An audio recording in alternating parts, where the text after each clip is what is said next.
Vamos dar continuidade, então, ao seminário Os Desafios da Inteligência Estratégica para o Século XXI, complementando a palestra que foi interrompida ontem, a exposição, a apresentação dos empresários que trataram e professores que trataram do tema ciberdefesa, ou ciberdefesa, cibersegurança e segurança nacional. Então, hoje nós vamos complementar a atividade com uma breve exposição do doutor Alexandre Pinheiro, da Energy Telecom. Está presente? Por gentileza. Ele está ali passando o PowerPoint, né? Antes de passar a palavra ao palestrante, vale destacar que ele é diretor comercial do Energy Telecom e profissional com mais de 20 anos na área de TI. É pós-graduando em computação forense e perícia digital pelo IPOG. Tem formação em contabilidade e sistemas de informação. Associado da APCOF, Associação dos Peritos em Computação Forense, e da High Technology Crime Investigation Association. Conquistou as certificações CompTIA, CASP, Security Please, dentre outras. O grupo Energy Telecom tem 16 anos de atividade e atua com continuidade de negócios em tecnologia de informação e comunicação, contemplando soluções e serviços gerenciados em Big Data, Cybersecurity, Data Center, Education, Infraestrutura e Comunicação Unificada. Possui presença nos estados de São Paulo, Rio Grande do Sul, Santa Catarina, Paraná, Pernambuco e sede em Fortaleza, associada ao Parque Tecnológico de São José dos Campos, Instituto Nacional de Telecomunicações, Inatel. Com a palavra, o professor Alexandre Pinheiro.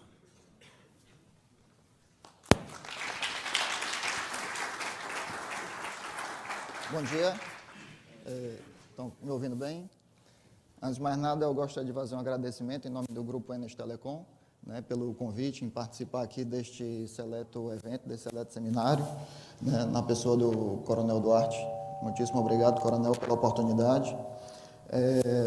Informações sobre a Energy Telecom, sobre as nossas atividades, nossas atuações, estão nesse folder, que os senhores, alguns já têm à mão, lá fora tem mais informações.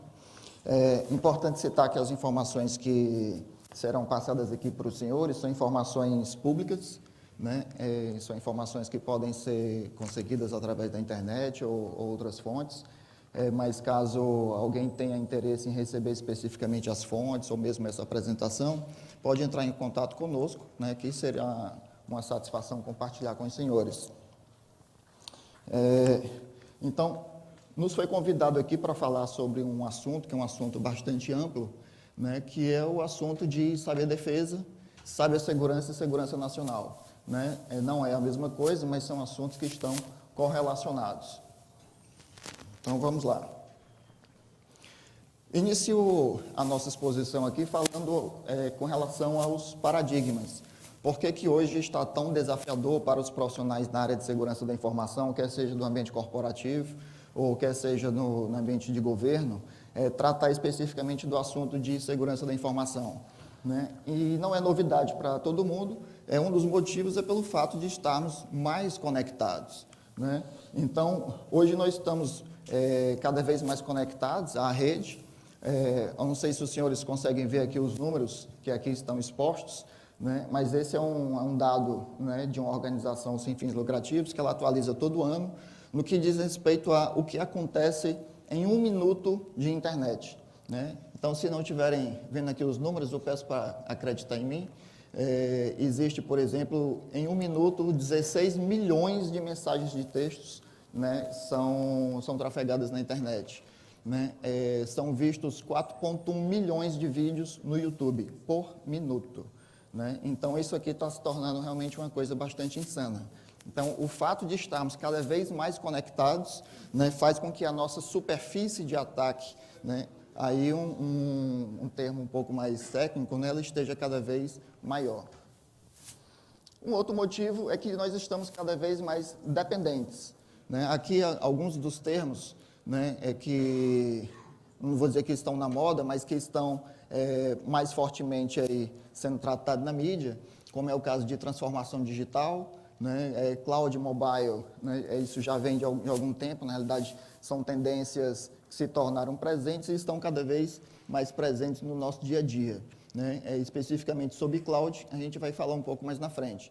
E indústria 4.0, eu fiz questão de citar aqui porque ainda se suscita muita dúvida exatamente sobre o que é exatamente a indústria 4.0 e aonde que está a correlação da indústria 4.0 no que diz respeito às problemáticas de segurança de informação.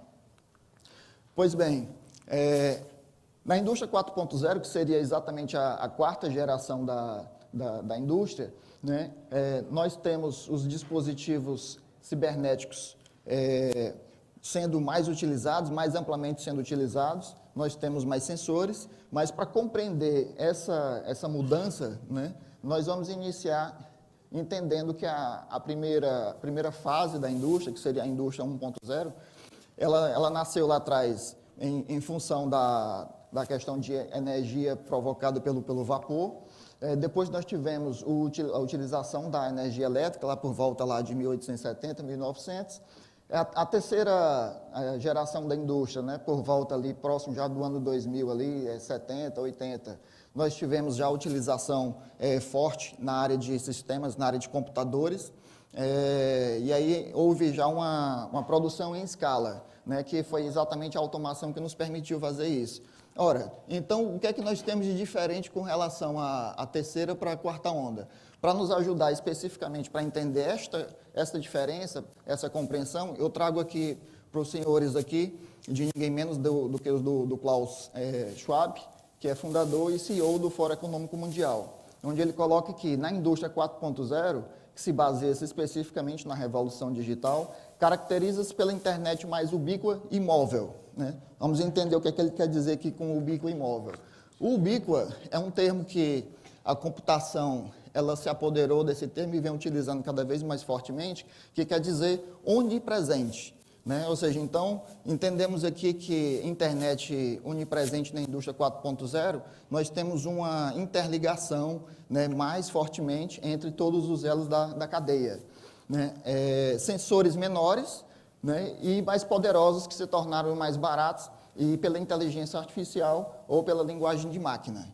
Né? Então, observem os senhores que a indústria 4.0, né, ela já está sendo utilizada, né, em algumas áreas, em alguns países, né, é um caminho sem volta e cada vez mais nós temos uma superfície de ataque maior no que diz respeito, inclusive, aos ambientes fabris. E cloud? Como eu citei, a gente ia posicionar sobre alguns assuntos relativos à parte de cloud. Foi feita uma pesquisa recente, né, por uma empresa de renome internacional, bastante conhecida para os profissionais na área de segurança, que é a Checkpoint, onde ela perguntou aos gestores de TI se haveria preocupação no que diz respeito à adoção de cloud para os seus ambientes tecnológicos. E, pasmem, que 31%, né, disseram que estão muito preocupados, né, e um número equivalente, 32% estão moderadamente preocupados, né, 18% extremamente preocupados, né, mas o que importa é que 81%, que é a soma desses três números, né, eles têm preocupações moderadas ou bastante altas no que diz respeito à adoção de cloud. Né. E aí foi perguntado também o porquê. Né? Porque cloud pode ser um desafio, quais são as barreiras de adoção de cloud. Né? E aí nós vemos que 34%, né, ser especificamente por conta de riscos ligados à questão de segurança de informação. Né? E aqui tem uma informação que eu vou pedir para que nós guardemos essa informação, que mais na frente a gente vai fazer uma ponte especificamente com os pontos, né, pontos-chave que nós vamos utilizar para ver o que é que nós temos de alternativa. Né? 32%, né, que é um número relativamente alto, né, é a preocupação no que diz respeito à falta de capacitação do time. E a gente está falando aqui de profissionais gestores de segurança. 30% praticamente é a integração dos ambientes de TI já existentes, né? Então a gente pode aqui trazer mais uma informação que a gente vai guardar e vai trabalhar mais à frente, que é a questão da complexidade dos ambientes de TI. E esta é uma outra grande de um outro grande desafio para os profissionais de segurança, né, do porquê que não se consegue ter segurança efetiva, que é a complexidade dos ambientes, que é inerente ao fato de termos cada vez mais soluções para tratar coisas pontuais. Né? E também 30% aproximadamente no que diz respeito a riscos de vazamento de dados, né, e perda de informação. Mobile, né, esse número aqui ele é assustador. Né? Foi questionado aos mesmos profissionais, nessa mesma pesquisa, se já havia acontecido algum incidente na empresa no que diz respeito a mobilidade, né, dados corporativos no ambiente móvel. Né? 28% dessas empresas disseram que não, e aí vamos colocar esse não entre aspas, vamos voltar a isso. 14% disseram que sim, provavelmente esses 14% são de empresas ou instituições que estão num cenário internacional, que já são regulados, né, por algumas normas que obrigam que as empresas, uma vez que tenham vazamento de dados ou sofram algum tipo de ataques, né, necessariamente eles precisam tornar isso público, né, o que não é o caso do Brasil ainda. Né, e esse é o número mais assustador. 58%, ou seja, quase 6 em 10 gestores, disseram que não sabiam ou se tinham tido vazamento, né, não tinham sido informados. E aí onde entra a questão da visibilidade. Né? Existe uma frase que em TI, né, ela tornou-se bastante difundida, né, e alguns de vocês já devem ter ouvido falar, né, que alguém lá atrás disse que, no que diz respeito à invasão, a questão não é mais se vou ser invadido, né, ou a questão é quando serei invadido. Né? Então, não é mais uma questão se eu terei ou não participação em um processo de hacker, de perda de informação, indisponibilidade, vazamento de dados. Né? Eu não tenho mais possibilidade de dizer se sim ou se não, é só uma questão de tempo. Né? Mas aí, infelizmente, isso aqui já está desatualizado. Né? Um cidadão chamado, deixa eu voltar aqui, John Chambers, né, que é o CEO da Cisco, ele disse que no mundo hoje só existem 2 tipos de empresa: aquelas que já foram hackeadas, ou seja, invadidas, e as que não sabem que foram. Né? Então, nós temos aqui uma atualização bem assustadora de uma empresa, né, de renome internacional, né, e que realmente vem nos preocupar. E por que, então, é tão difícil ter uma segurança efetiva? Eu estou pegando emprestado aqui uma exposição do Bruce Schneier. Né? Bruce Schneier é um guru da segurança da informação bastante conhecido, né? Já fundou diversas empresas que posteriormente foram adquiridas, né, por outras corporações, como é o caso da IBM. E ele diz o seguinte, que nesse livro dele aqui, né, Data e Goliath, né, que é o último livro dele, que ele diz que, primeiro, é mais fácil quebrar coisas do que consertá-las. Ora, isso é fato, independentemente de ser na área de segurança ou não. Segundo, a complexidade, né, aí novamente aqui citando o termo complexidade, que eu disse que mais na frente nós vamos trabalhar com ele. É uma grande inimiga da segurança, e é fato que os ambientes estão cada vez mais complexos. Né? Então, complexidade, ela está sendo necessária, ela está sendo praticamente que obrigatória para os gestores de tecnologia da informação que cuidam com segurança, para as entidades de governo, mas ela é um risco que tem que ser trabalhado. Um atacante pode utilizar todo o seu tempo em um ponto em particular, isso é muito verdade, né? Enquanto quem está defendendo tem que considerar todas as possibilidades. Ou seja, o atacante ele não vai avisar por onde que ele vai tentar fazer o ataque, exatamente em que é que ele está buscando a vulnerabilidade. Software desenvolvido com boas práticas de segurança são raros e ainda não sabemos como fazê-los efetivamente. A gente está falando aqui de um dos maiores especialistas em segurança do mundo. Segurança em computador ainda é muito técnica e a grande maioria dos usuários não possuem conhecimento suficiente. Vamos à frente. E nós estamos preparados? Nós temos aqui uma pesquisa, né, que foi feita, né, acreditem em mim, em julho deste ano, julho de 2017, né, por uma entidade sem fins lucrativos, né, em que, para completa surpresa, né, dos profissionais que atuam especificamente em segurança, quem está à frente da segurança ainda acredita em perímetro. Né? E aí perímetro pode parecer um pouco técnico, mas esse perímetro aqui, que é a área de segurança da informação, ela se utiliza bastante no seu dia a dia, é o mesmo perímetro que a gente pode utilizar do ponto de vista de segurança física, tá? Né? O que ocorre é que a tecnologia de segurança baseada em perímetro, pasmem, ela tem 25 anos. Então, o firewall, que ainda é muito utilizado e que ainda é muito batido pelas empresas, né, ele tem 25 anos de idade. Né? E aí nós ainda temos muitos profissionais, e eu não estou falando muito, estou falando a maioria, 94% dos profissionais ainda acredita que a segurança da informação ela pode ser resolvida com um firewall.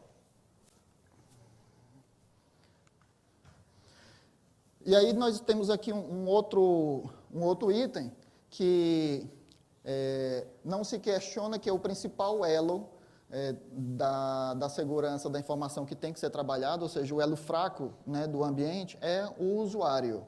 Né? E aí nós temos aqui uma charge para fazer uma brincadeira, né, a luta aqui da segurança de dados, né? E aí o árbitro que ele está dizendo, né, de um lado nós temos aqui firewall, processo de encriptação, antivírus, software e todas as outras tecnologias mais, e do outro lado nós temos apenas o Dave, né, ou seja, o erro humano. Né? Então esta é uma das outras coisas que nós vamos falar lá na frente, né? Então nós falamos de complexidade, falamos da questão da problemática de capacitação e estamos falando aqui a questão do erro humano. E no começo desse ano, foi feita uma pesquisa pela IC Square. A IC Square pode não ser uma entidade que quem não trabalha especificamente com segurança tenha conhecimento, mas ela é uma entidade sem fins lucrativos, né, com sede nos Estados Unidos, que está por trás da associação CISP, que é a Associação de Gestores de Segurança mais conhecida, mais respeitada no mundo. Ela fez uma pesquisa juntamente com uma empresa de consultoria Booz Allen Hamilton, nos Estados Unidos, né, para identificar se haveria um gap, e em havendo um gap, ou seja, em havendo uma falta de profissionais em segurança da informação, que tamanho que seria esse gap, né, para que se tomasse as ações.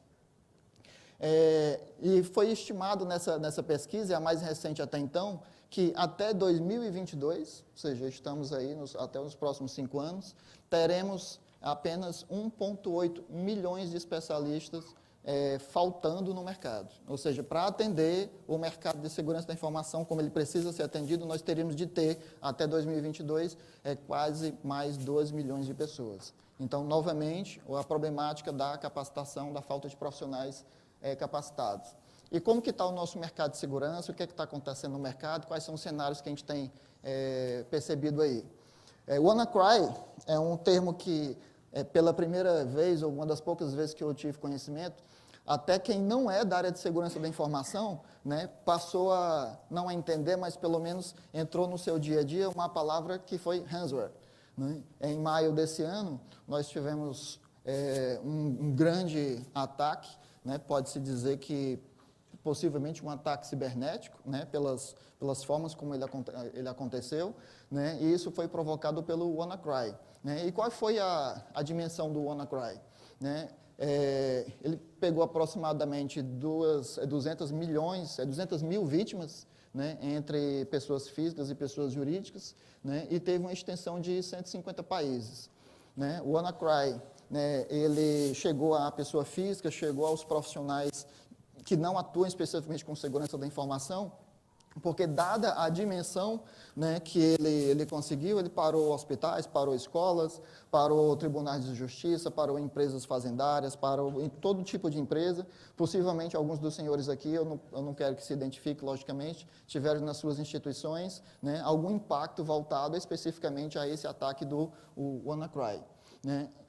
O WannaCry, ele aconteceu especificamente porque houve um roubo, um vazamento de dados, né, e aí não se sabe se intencional ou não, né, de parte de alguns artefatos da Agência Nacional de Segurança Norte-Americana, da NSA, né, de um pacote chamado Eternal Blue, né, e esse pacote ele havia sido desenvolvido, a Microsoft diz que sem a contribuição dela, né, especificamente para explorar vulnerabilidades do sistema operacional Windows. Né, e esses artefatos, né, que são armas cibernéticas, foram vazados, chegaram à mão de uma comunidade hacker chamada Shadow Brokers, né, e eles desenvolveram, né, o WannaCry. Depois, né, mesmo sendo facilmente resolvido a vulnerabilidade que é explorada pelo WannaCry, né, houve outros ataques sucessivos, né, se utilizando do mesmo pacote de ferramentas, né, como o Pitaya e outros mais, né, e acreditem, ainda tinham máquinas vulneráveis e os ataques ainda tiveram sucesso, né.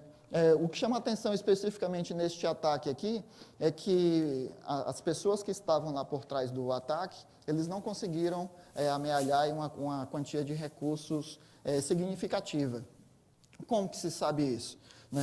Lá na frente eu vou mostrar uma tela, né, do que acontece com o computador quando ele está acometido deste problema, né, que é o ransomware, onde tem uma chave lá, criptográfica lá, e através dessa chave você consegue acessar uma rede pública, né, do blockchain, né, que é o que está por trás do Bitcoin, e você consegue saber exatamente quanto que em bitcoins, que aí você faz a conversão para o dólar, quanto que tem naquela carteira, que é o local onde os criminosos se utilizam para receber o dinheiro lá.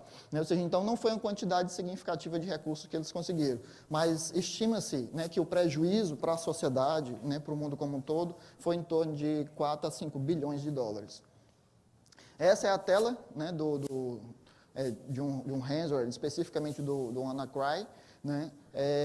E quando você clica aqui, né, dizendo que quer fazer o pagamento para liberar os seus dados que foram sequestrados, né, mas você permanece com eles, mas eles não estão acessíveis, né? Ou seja, são umas quebras de paradigmas bem interessantes, ou seja, ninguém lhe arrancou os dados, ele tirou o direito de acessar os dados que você permanece com eles, né? Então, quando você diz que quer pagar, aí você recebe essa chave e aí você tem que se cadastrar nessa rede do Bitcoin para poder fazer a transferência de dinheiro. Né? E aí, ransomware. Né? Então, todo mundo começou a entender, ou ouvir falar um pouco mais de ransomware. O que é exatamente um ransomware? Né? Então, é uma peça de malware, né? Malware, vamos entender como software malicioso, sofisticada, que bloqueia o acesso da vítima aos seus arquivos, né? E a única forma de ter acesso é através de pagar o resgate. Né? E aí nós vamos entender aqui como que o ransomware, né, se alastra, como ele se contamina, né? Estima-se que 97% dos phishing e-mails, que são os phishing e-mails? São aqueles e-mails que ninguém pede para receber e recebe e está oferecendo lá diversas coisas, né, para que você adquira, né, ou se torne mais inteligente, ou todas as outras coisas das que os senhores já sabem. Né? Então, 97% destes e-mails, né, são e-mails que têm alguma coisa de ransomware, né, para fazer essa contaminação lá por trás. Né? E um outro dado aqui alarmante é que 70%, né, das pessoas que são infectadas com ransomware pagam. Né? Ou seja, então, é um tipo de ataque, né, de bastante sucesso, é bem êxito. Né? Eu costumo dizer até que a área de segurança física, né, ela vai viver um mundo de louvor, porque é mais fácil um ataque cibernético, onde eu estou no conforto da minha casa, do que eu sofrer um tiro num ataque, num assalto a banco. Né? Então, o crime organizado, né, percebeu isso, né, e existe investimento pesado, né, do crime organizado convencional na área, né, de cibersegurança, recrutando esses jovens que têm conhecimento para isso. Né? E um outro dado importante aqui é entender que 1 entre 4 pessoas, né, que, embora tenham feito o pagamento do resgate, não receberam a chave para descriptografar os seus arquivos. Ou seja, a gente está falando de crime, e em crime não tem ética, se houvesse ética não era criminoso. E a IoT, né, a internet das coisas. Né? Internet das coisas, nós vimos lá atrás, na questão da indústria 4.0, a adoção forte da questão do IoT. Alguém arriscaria dizer exatamente, aqui está claro para quem é de segurança, que é um ataque de negação de serviço distribuído. Mas especificamente este ataque aqui que está acontecendo aqui, alguém arriscaria dizer aí, quem é de segurança? Qual foi esse ataque? Para ajudar, foi em outubro de 2016.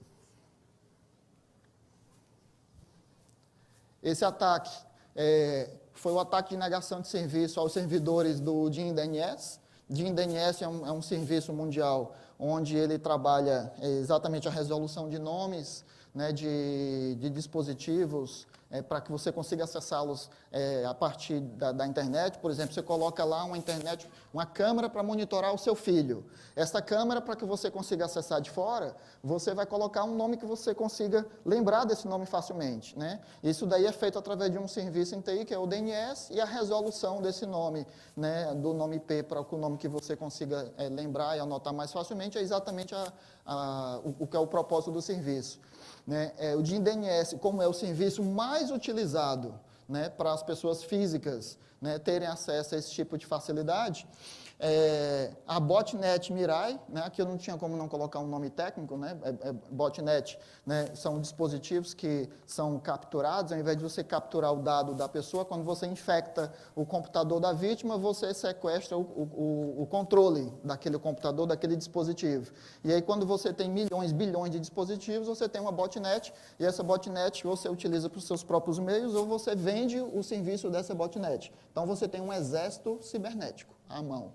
Né? A botnet Mirai, né, ela se utilizou de vulnerabilidades em dispositivos de IoT, né, no mundo todo, de 145 mil câmeras de vídeo. Ou seja, então aqui a gente está falando de um exército cibernético, né, de IoT. Né? Não tinha dispositivos informáticos dos computadores convencionais.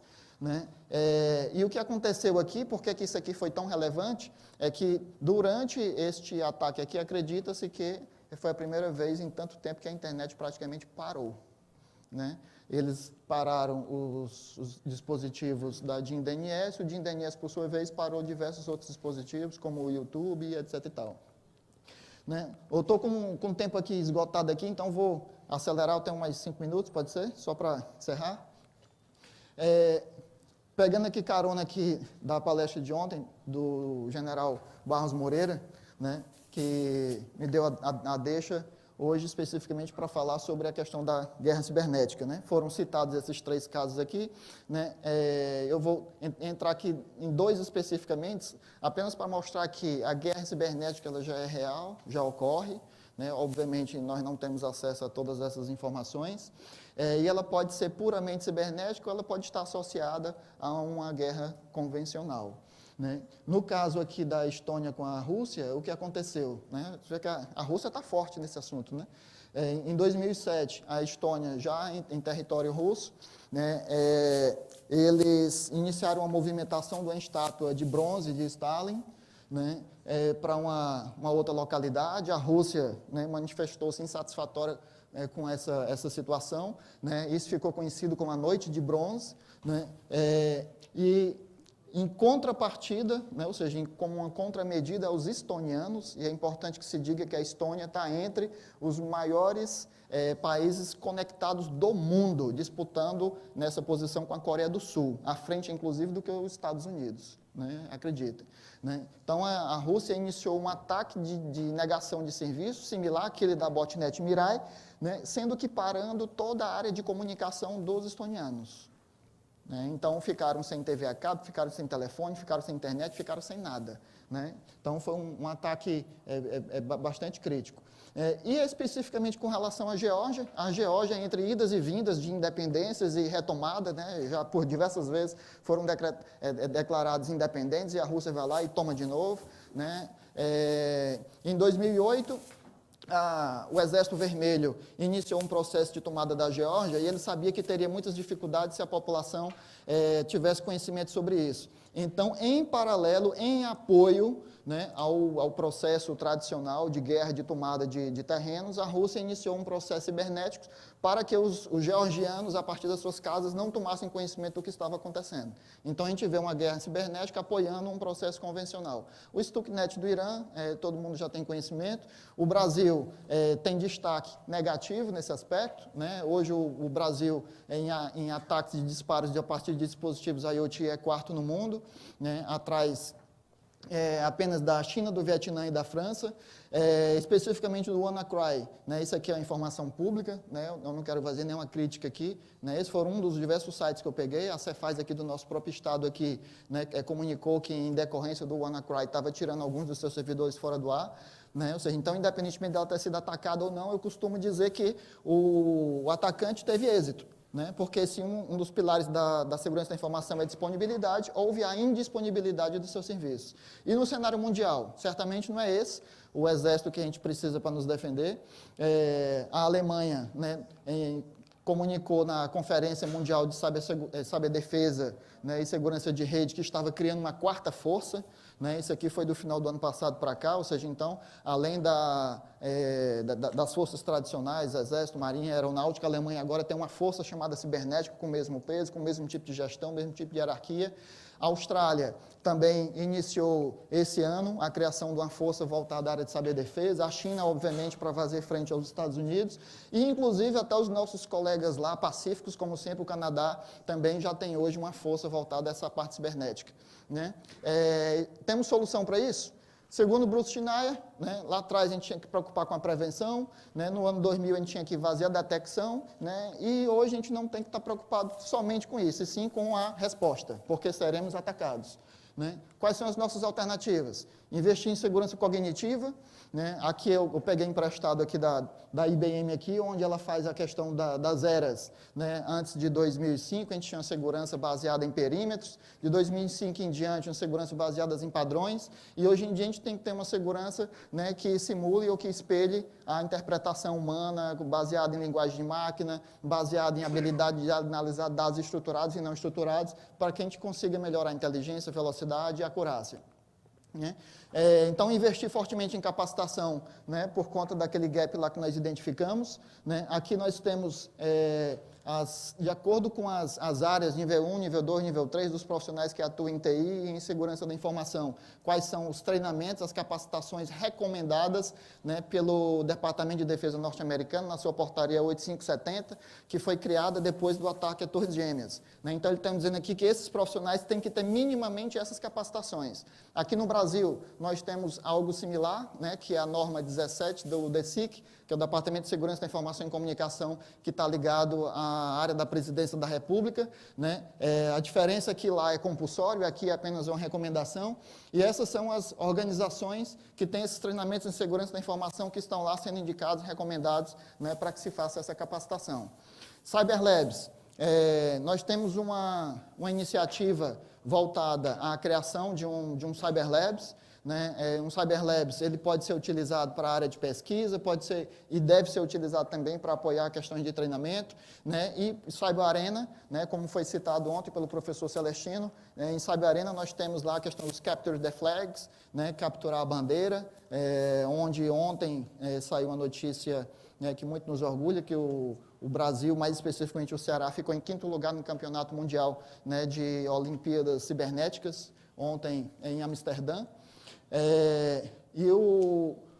Nós entendemos, então, que nós temos aqui uma possível oportunidade, né? Me desculpa, Coronel Duarte, vou fazer aqui uma provocação, aproveitando que nós estamos aqui no Ceará e diante desse cenário.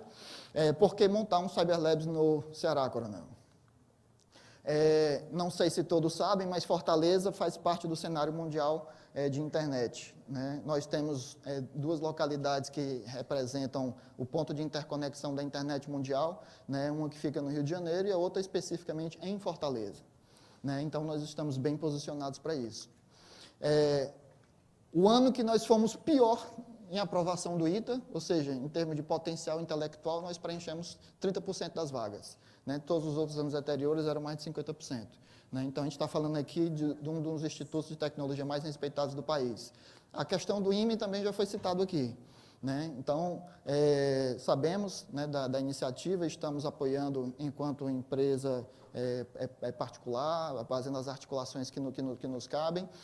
Temos na UES, como foi citado pelo professor Celestino ontem aqui, dentro da Universidade Estadual, centros de pesquisas voltados à área cibernética, né? Então, nós temos potencial, nós temos a questão territorial que nos favorece, né? E aqui, em primeira mão para os senhores, né, aproximadamente um ano e meio, a Enas Telecom, através dos seus principais parceiros que cabem nessa área de iniciativa de cibersegurança, né, como já citado a IC Square e a IC Council, né, que são parceiros na área de educação, juntamente com a Checkpoint, que também eu citei aqui uma pesquisa aqui, nós vimos conversando para fazer a criação de um centro avançado de segurança, né, nessa área, especificamente de capacitação em segurança da informação.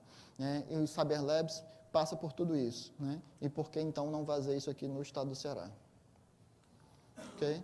Então, obrigado, senhor.